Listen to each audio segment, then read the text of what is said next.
Hello and welcome back. I'm Barbara O'Neill. It's the diabetic's best kept secret. Type 2 diabetes. Why pancreases are not working. Conquering diabetes, initially they also need to eliminate all your healthy sugars. Diabetes is a lifestyle disease. Moving from the heart over to the pancreas now. Hippocrates, the father of medicine, 400 years BC, no mention of diabetes in his writings. So diabetes is a fairly modern disease. Diabetes is a lifestyle disease. Newton's third law of motion states that to every action there's an equal and an opposite reaction. Why isn't the pancreas working? That's what we should be asking. As Proverbs 26 verse 2 states, the curse causeless shall not come. There is a reason.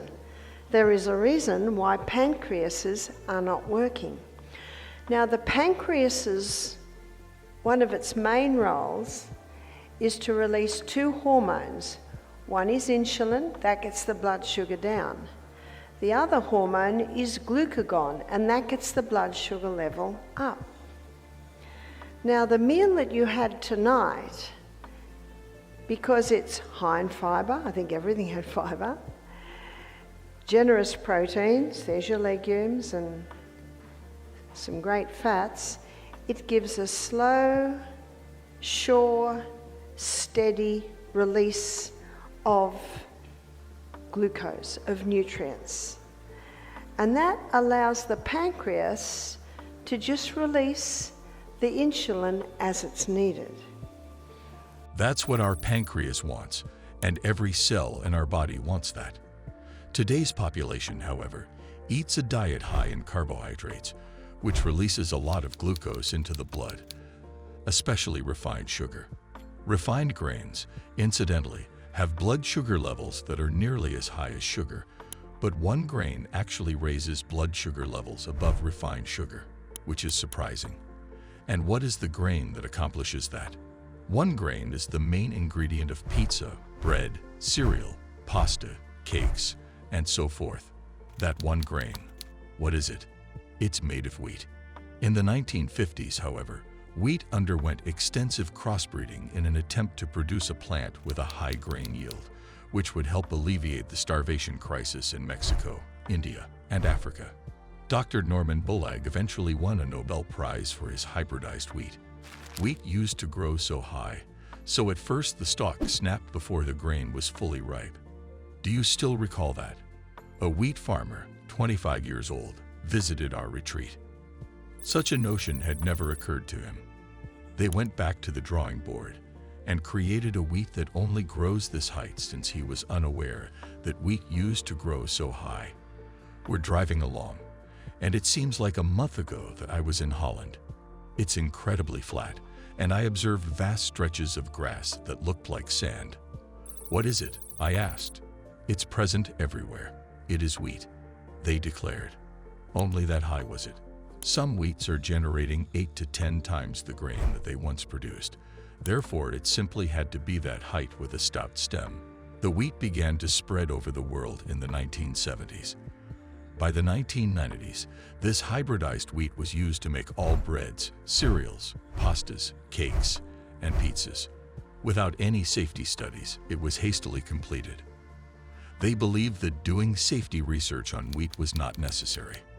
Without any safety studies, it was hastily completed. Doesn't that sound like the COVID-19 vaccine? Completed quickly without any safety research. And on whom has it been tested? I have no desire to be the subject of experiments. I would like to test the efficacy of exercising. Since I have nothing to lose if it doesn't work, I'm curious to see if drinking more water or going to bed earlier works. I'm solely interested in experimenting with those. But they do seem to function. However, what it created, and this is something they're just now beginning to understand, was a certain kind of starch structure that raises blood sugar levels above even those of sugar. Hence, the formed starch structure is known as amylopectin A. Moreover, The starch that was generated is known as amylopectin A. So let's look at what it does. We'll do it up here. It gets the blood sugar level up very high, very fast. So then you get a corresponding dump. So that's the A. So let me give you something to compare it to. Amylopectin B. Amylopectin B is found in bananas and potatoes. And if you're familiar with the glycemic index of food, bananas and potatoes, they're high on the glycemic index, so they get the blood sugar level up relatively high, relatively fast. Not as high and not as fast, so it's more like that. So that's your B. Amylopectin C is found in all your beans. There's your lentils, chickpeas, lima beans, cannellini beans, kidney beans. So what does the C do? The C gives a lovely steady rise, maintenance, lovely steady drop. That's what every cell in the body wants. So let's have a look at it on the glycemic index. Now the glycemic index is a very important index for diabetics because the glycemic index is an index or a reading on how quickly the glucose in that food is released into the blood. So your baseline is 55. So all your berries sit at about 26. Grapefruit, it sits at 25. So for the diabetic, these are good fruits because they're low GI. They're a lovely, slower delivery of fuel. Whereas bananas, they sit up here somewhere. So where does sugar sit? Sugar sits at 59. Where does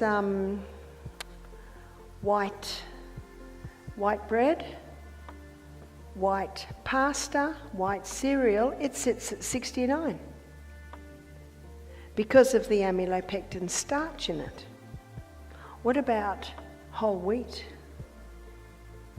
Whole wheat bread, whole wheat cereal, it sits at 72.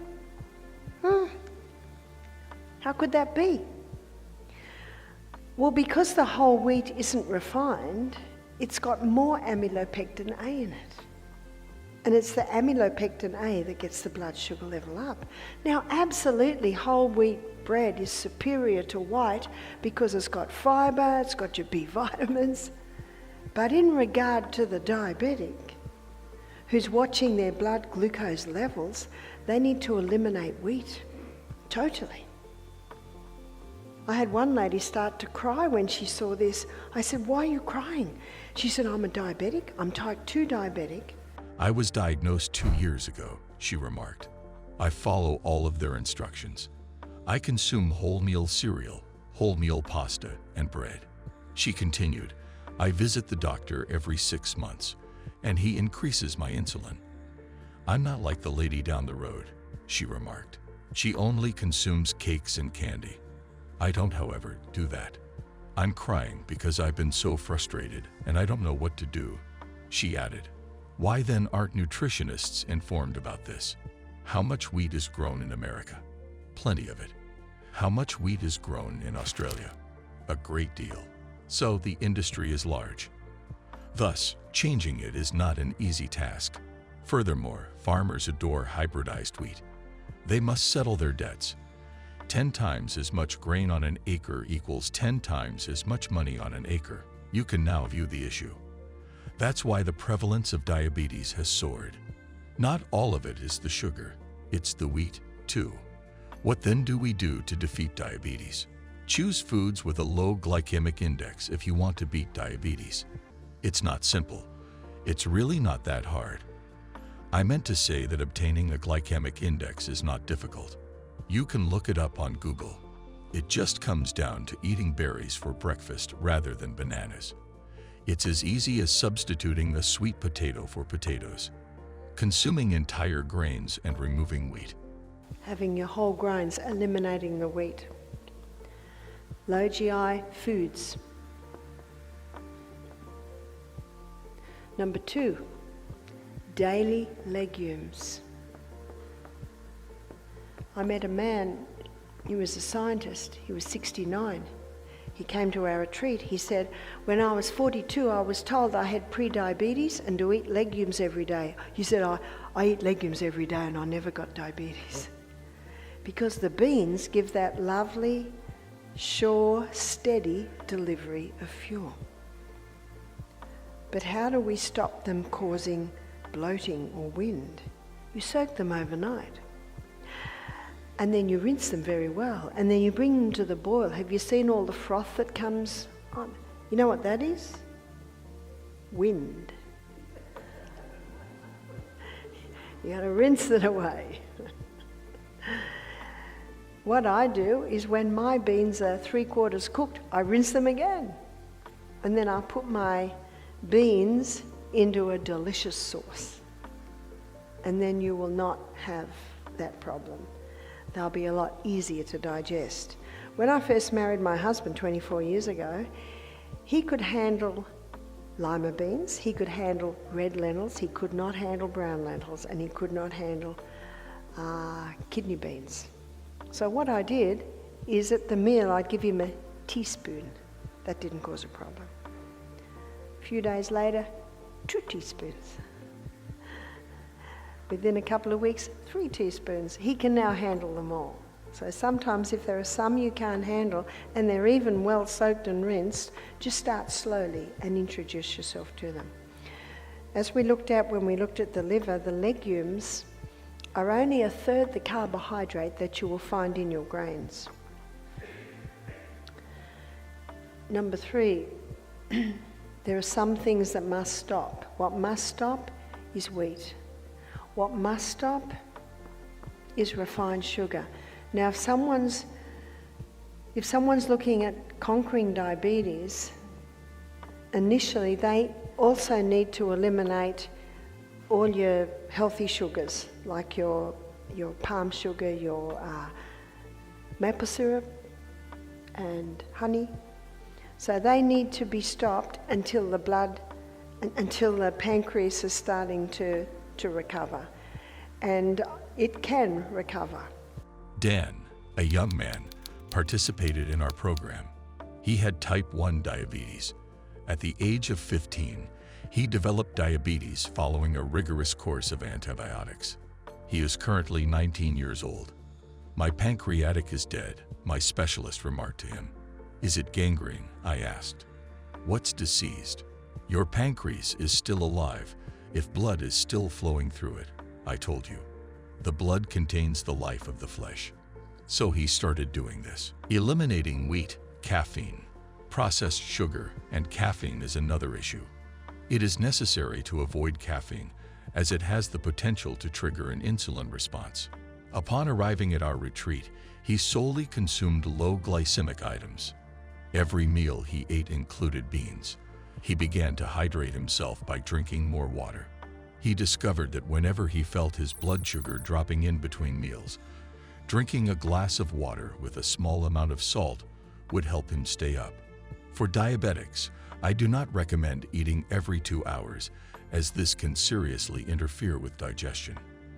Did you note that the usual digestive process takes 3.5 to 4 hours when we looked at the voyage through the gut?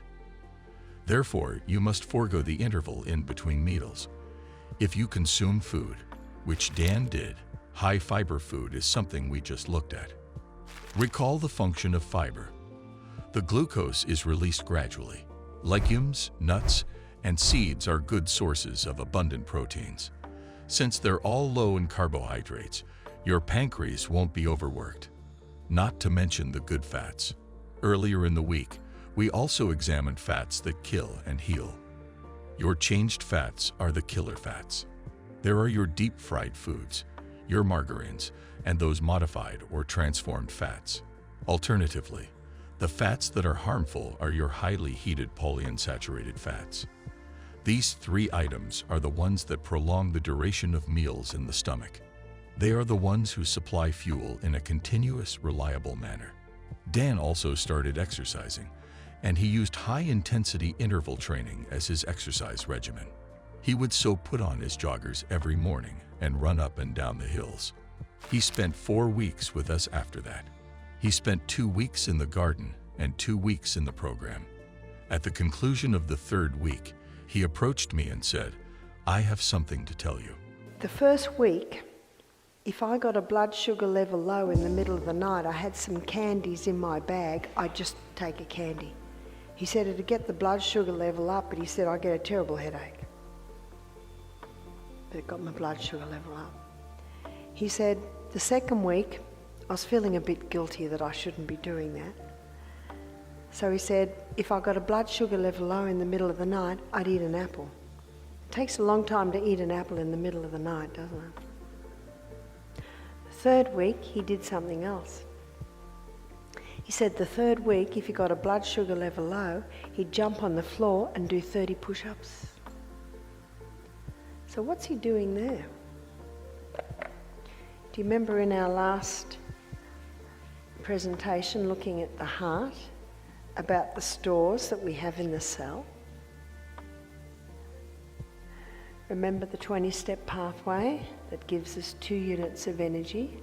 There's the 8-step pathway that gives us 36. Of course, that's the oxygen pathway. But remember the little bunch of grapes, the little glycogen stores, already in your muscle cell. So when Dan did 30 push-ups, it caused a release of these glycogen stores that gave him energy, got the blood sugar level up. He said to me, why didn't anyone tell me about glycogen? I believe glycogen is the diabetic's best kept secret. It's already in there. And if you run out of that, what else have you got? You're fat. That's right. He told me that one morning he got up. I have to give you Australian levels. I don't know if yours are similar. I don't think they are. So the blood sugar levels should sit at about anywhere between 5 and 6.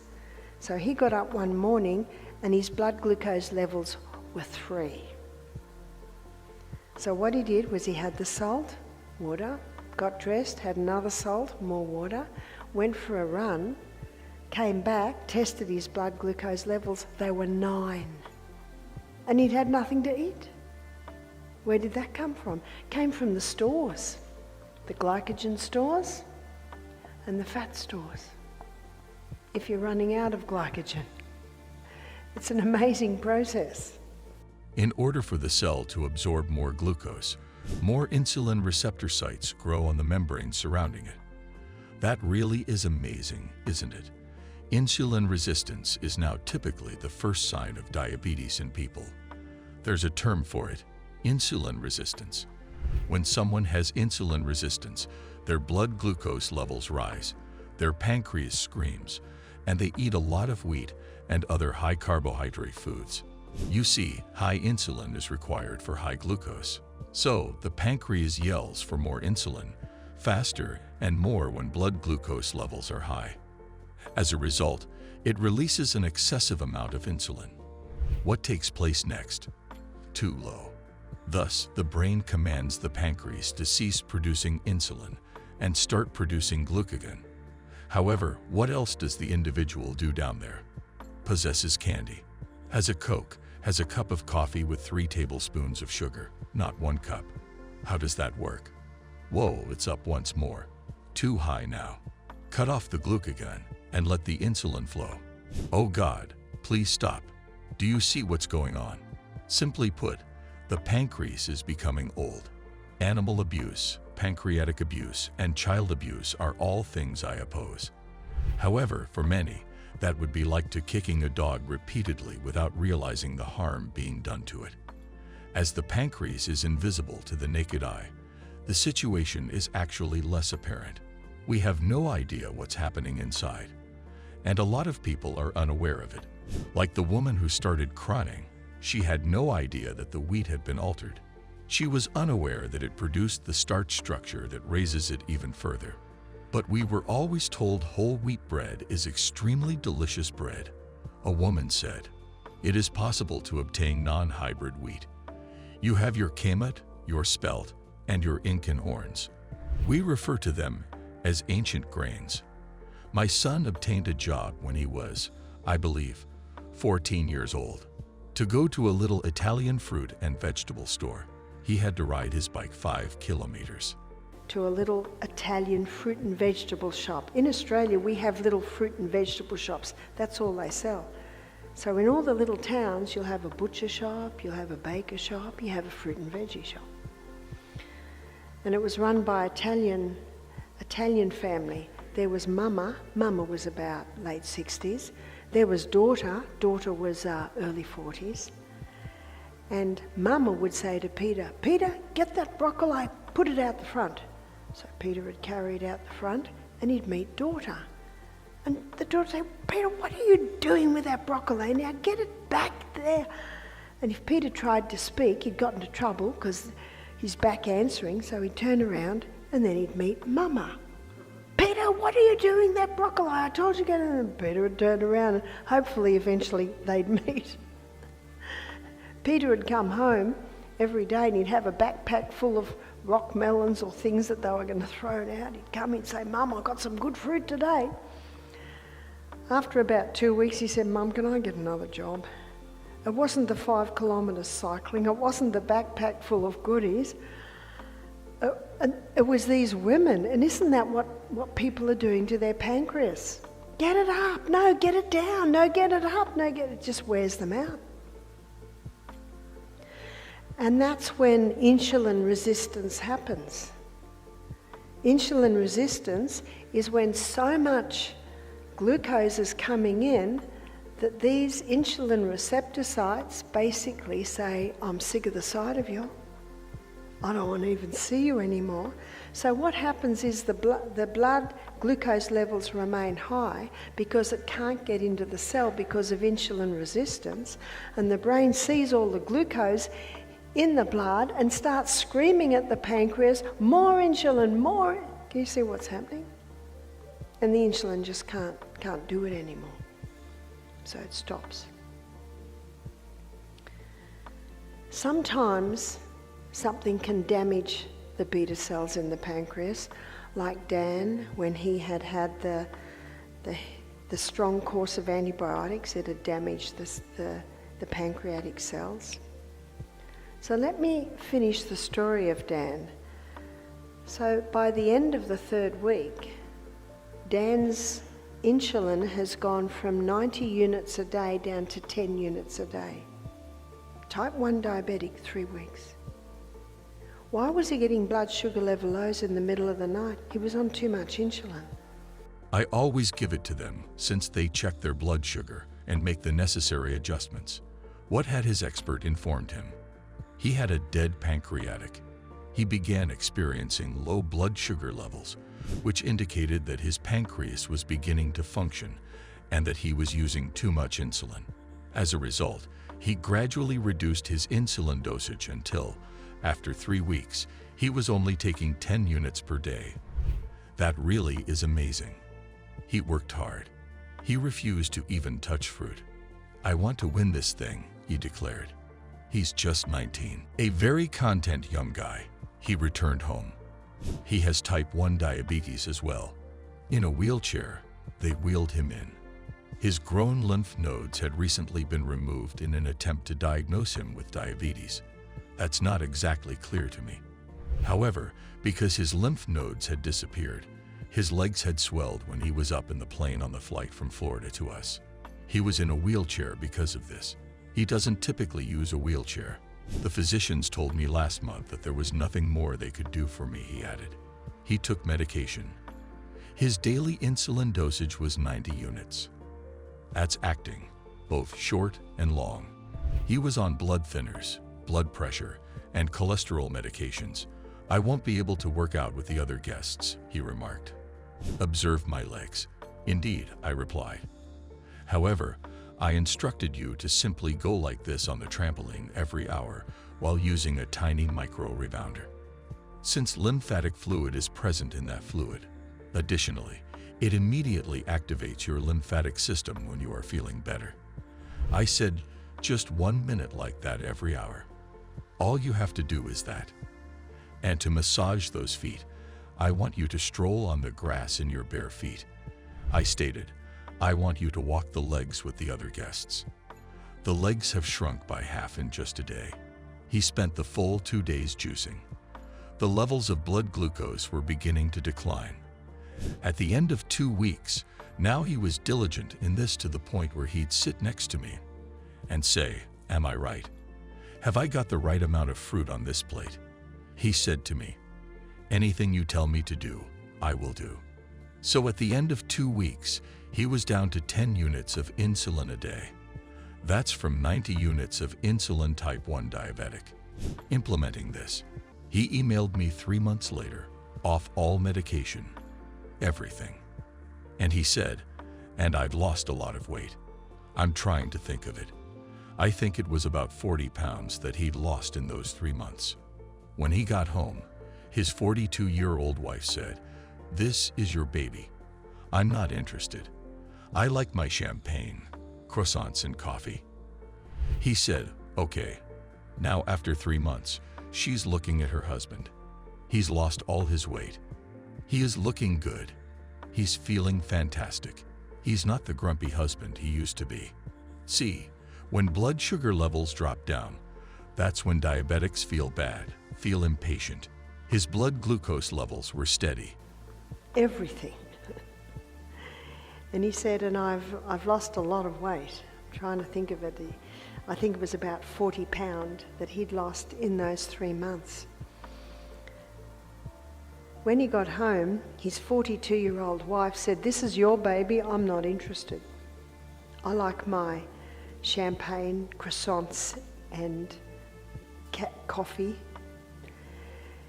He said, okay. Now, after 3 months, she's looking at her husband. He's lost all his weight.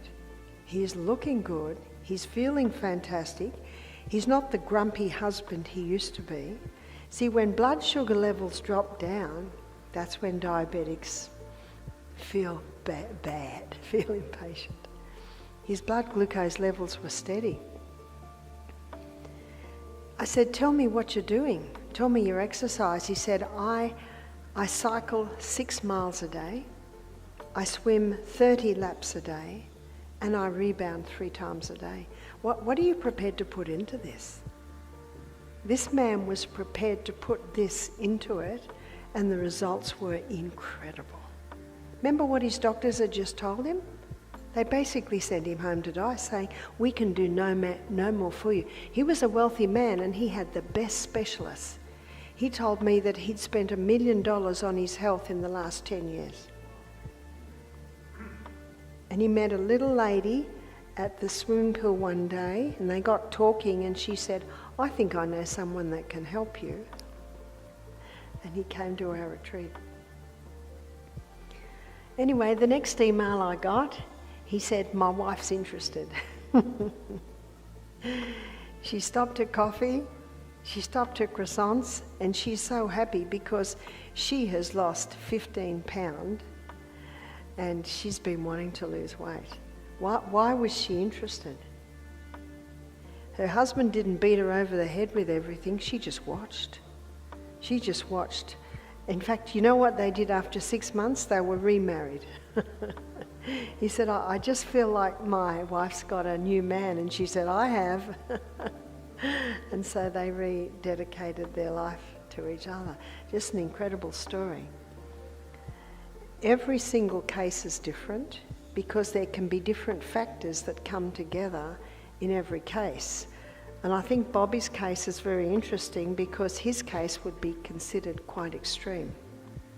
Type 2 diabetic is a lot easier to conquer because the beta cells aren't as damaged as usually in type 1 diabetic. So we have many type 2 diabetic stories who have totally conquered it. But I like Dan's story and Bobby's story because they were type 1 and they were told that they would never conquer their diabetes. But they certainly did. So as you can see, we're actually getting close to those 8 laws again, aren't we? And I believe that it's very important every day to thank God for your pancreas, to thank God that He's given us a body that has the ability to heal itself. And if you don't heal in 3 months, thank God. And if you don't heal in 8 months, thank God, because you're getting there. The Bible says in 1 Thessalonians 5:18, in everything give thanks, for this is the will of God in Christ Jesus concerning you. And then further down in that same chapter, and this is verse 21, it says, prove all things and hold fast to that which is good. Prove it. Try it for yourself. That's why I believe everybody should be their own doctor, because only you know how you feel, only you know what you've been through, and only you know how your body responds and reacts to what's happening. And that's why the best doctor will do this to you. Is that right? So don't be the doctor that won't listen. When your body speaks, listen. So our guests that have remarkable